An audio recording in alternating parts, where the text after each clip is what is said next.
kind of person that I am and what have you. I came into town driving a red Volkswagen with a white convertible top. Now, a black driving a Volkswagen in 1960 and all, and a convertible to boot, there's something wrong with that picture. It wasn't a conventional kind of person. So they said, oh boy, if we had known then, we would have known we had a problem, see?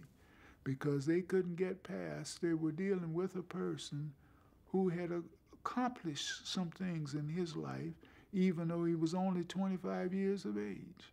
I was city jail dentist, county jail dentist, state prison farm dentist, and was the first black dentist in the state of Florida admitted to the local and the county American Dental Association and into the American Dental Association out of Chicago, the national office, with all rights and privileges therein.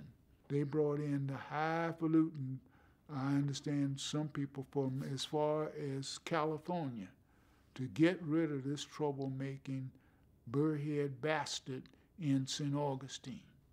And they shot with high-powered rifles through the front door of that house, high and low.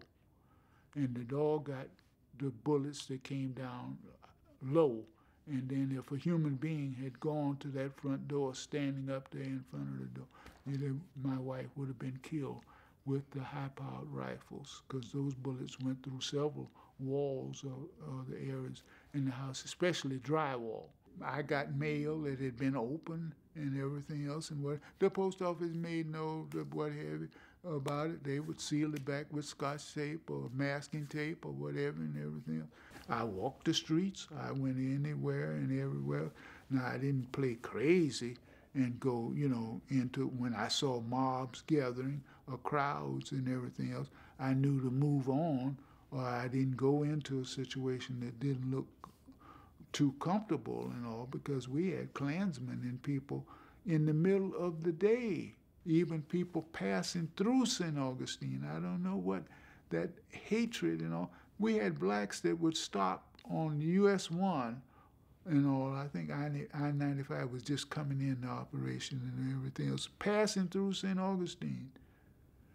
They would be intimidated or harassed and all by groups of white thugs. Many people had their cars vandalized and everything else, and they called names and everything else and whatever, and get the whatever out of St. Augustine or St. Johns County and don't come back. And how my ability to go into a restaurant and order a hamburger and a Coke, why did that infringe on your rights and privileges?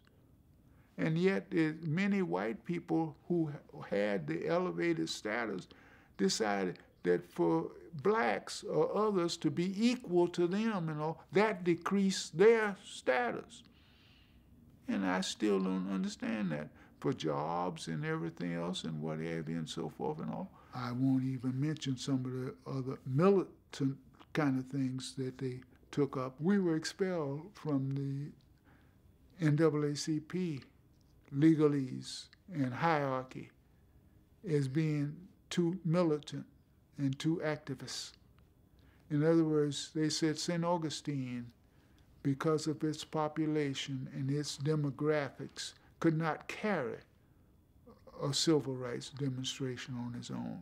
I would gladly admit to being a nonviolent, militant civil rights activist.